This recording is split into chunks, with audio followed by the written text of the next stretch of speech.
कल एक गुरुजी थे, वो गुरुजी का चेला बड़ा चतुर था। गुरुजी को सोचा, अरे हमारे तो पुराने बूढ़े गुरुजी हैं, इनको तो हम ऐसी चकमा दे देंगे।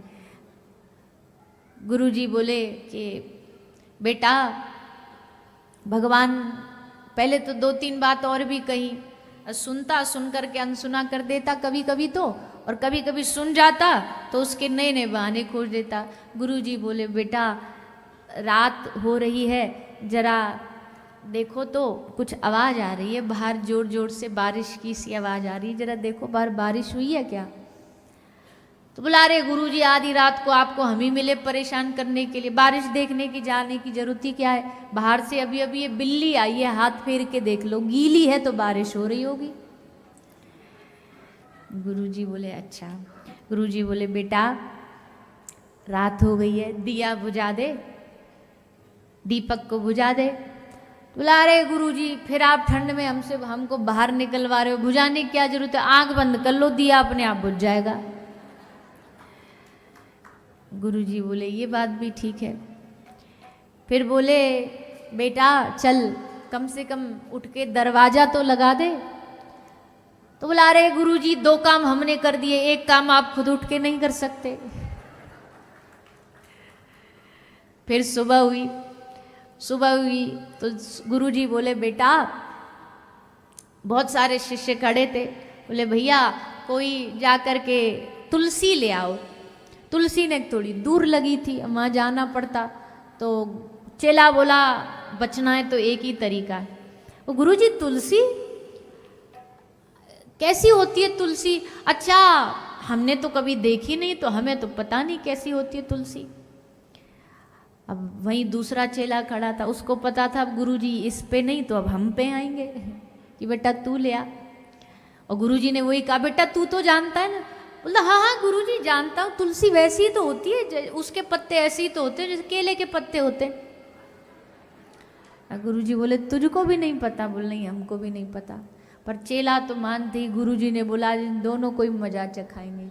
गुरुजी बोले, तुझे भी नहीं पता? बोले नहीं। तुझे भी नहीं पता? बोले नहीं। गुरुजी बोले, एक काम करो, एक आ हमारा तखत इधर से पकड़, एक आ हमारा तखत इधर से पकड़, हमें उठा के लेके जा, हम दिखाते हैं कैसी होती है तुलसी।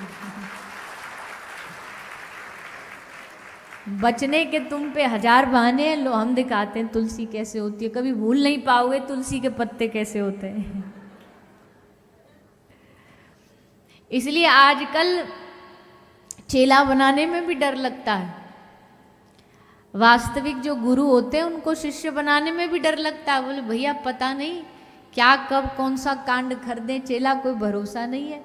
इसलिए वैसे तो भजन अपना तो कुछ होता ही नहीं है, और थोड़ा बहुत अगर 1-8% हो भी तो ये आते हैं और ये अपने पाप कर्म करके वो सब गुरु का भी सब धो देते हैं। इसलिए शिष्य बनना ये एक बहुत बड़ी जिम्मेदारी है। शिष्य बनना एक बहुत बड़ा दायित्व है, कर्तव्य है। पहली बात तो इसके लिए तैयारी करो, और जिनके गुरुपद प्राप्ति हो चुकी है वो अपने गुरु चरणों के आश्रित हो करके भगवद आश्रय लेना, उनका नाम स्मरण करना खूब आरंभ करो, खूब नाम जपो। क्योंकि गुरु की प्रसन्नता इसी बात में होती है कि आप कितना भगवान का स्मरण कर रहे हो, कितना आप भगवान का नाम ले रहे हो। गुरु प्रसन्नता इसी में है। तो ऐसे गुरु, हरि की भक्ति नावरिया, हरि नाम पतवार। हरि की भक्ति क्या है? नावरिया, नाव है, और हरि नाम पतवार। सदगुरु देव मल्हा चढ़े, वो होवे सो पार। सदगुरु इस नाव के मल्हा हैं, और जो इस नाव में चढ़ेगा वो होवे सो पार। ऐसे सदगुरु सुखदेव रूप में राजा परीक्षित को प्राप्त हुए। आज राजा परीक्षित की मृत्यु है, 7वें दिन तक्षक डसने आने वाला है, पर राजा को किसी बात का डर नहीं है। क्यों? क्योंकि सामने गुरुदेव बैठे, कान में भगवान की कथा जा रही है। अब इससे बड़ी मौत क्या, अच्छी मौत क्या हो सकती है? ऐसी मृत्यु तो भाग्यवानों को मिलती है कि सामने सदगुरु हो, सामने भगवान हो, और कथा सुनते सुनते कान में कृष्ण नाम जाते जाते पार हो जाए। एक बस मृत्यु ऐसी है जिसका पता नहीं कब आ जाएगी, कहाँ कब कैसी स्थिति में होंगे। कोई सोते सोते उठ ना पाया, कोई घर से निकला वापस ना आ पाया, कोई अच्छा खासा शरीर में कोई रोग हो गया, कब कहाँ पता। लेकिन हे प्रभु, पूरा जीवन भर हम आपसे ही प्रार्थना करते हैं कि जब मेरी मृत्यु आए तो आपका नाम स्मरण करते करते मेरा शरीर छूटे, प्राण छूटे। मृत्यु महोत्सव बन जाती है। संतों ने मृत्यु को महोत्सव बना दिया। मरने से सब जग डरे, मेरे मन आनंद, कब मरी हो कब भेटी हो पूर्ण परमानंद। संतों ने मृत्यु को उत्सव बना दिया। बाकी तो दुनिया में मृत्यु से डर लगता है, मरने से सबको डर लगता है, मरने की बात भी नहीं करते, मरने पर कोई चर्चा नहीं करता, मरने पर कोई आपस में घर परिवार में बैठ करके बातें नहीं करता। क्यों? क्योंकि लगता अरे राम राम राम, मरने की कोई बात होती है? मरने की बात क्यों नहीं होती भैया? होनी चाहिए। मरना कोई बुरा थोड़ी है, पर मरना तब अच्छा है जब जीवन की उद्देश्य पूर्ति हो गई हो, तब मरना अच्छा है। तो श्री परीक्षित जी महाराज बड़े प्रसन्नता से राजा परीक्षित कह रहे हैं, हे सद्गुरुदेव, आज अंतिम दिन है, आज तक्षक आएगा, थोड़ा समय और है मेरे पास, आप जितना हरि कथा मुझे सुना सकते हैं। आगे द्वारिका में भगवान ने क्या क्या किया, तब सुखदेव जी आगे सुनाते हैं। सबसे पहले माता रुक्मणी जी के साथ विवाह हुआ। ये कथा कल आप सबने सुनी। ठाकुर जी का उत्सव मनाया। विवाह उपरांत एक पुत्र प्राप्ति हुई, प्रद्युम्न महाराज, उनकी कथा सुनाई। मनु महाराज के दूसरे श्री ठाकुर जी के दूसरे विवाह सत्राजित राजा की एक बार एक मणि खो गई, समंतक मणि, उसको ढूंढने भगवान निकले और ढूंढते ढूंढते उनकी भेंट जामवन जी से हुई और जामवन जी की पुत्री जामवती के साथ भगवान ने विवाह किया।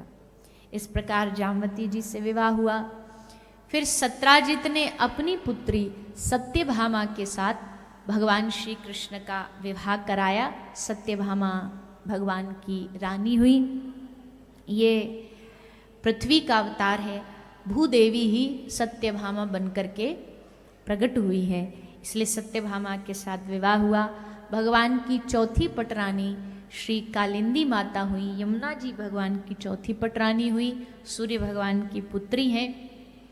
यम और यमुना दोनों भाई बहन हैं, इसलिए भाई दूज के दिन मान्यता है कि यमुना जी में भाई बहन स्नान करते हैं।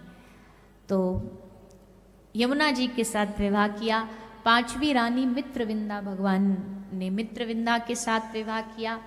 नग्नजीती नाम की एक राजकन्या थी, उनके साथ भगवान ने विवाह किया।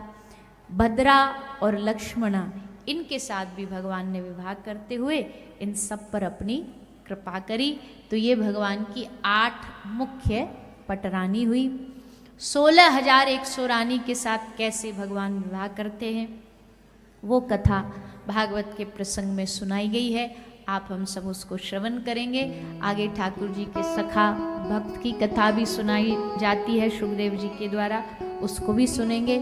उससे पूर्व आइए, एक भैया हमसे 2-3 दिन से रोज कह रहे हैं ये भजन गाने को, पर हम गा ही नहीं पाते, दूसरे भाव जो स्मरण में आ जाता है। पर अब आज के बाद तो फिर चांस है ही नहीं, मतलब अभी के लिए तो ये भाव गाते हुए हम सभी आनंद लेंगे। और सबको ये भाव आता तो है ही, तो सब लोग साथ में भी गाएंगे और भाव से सब आनंद लेते हुए, नृत्य करते हुए ठाकुर जी को, श्री जी को प्रसन्न करें।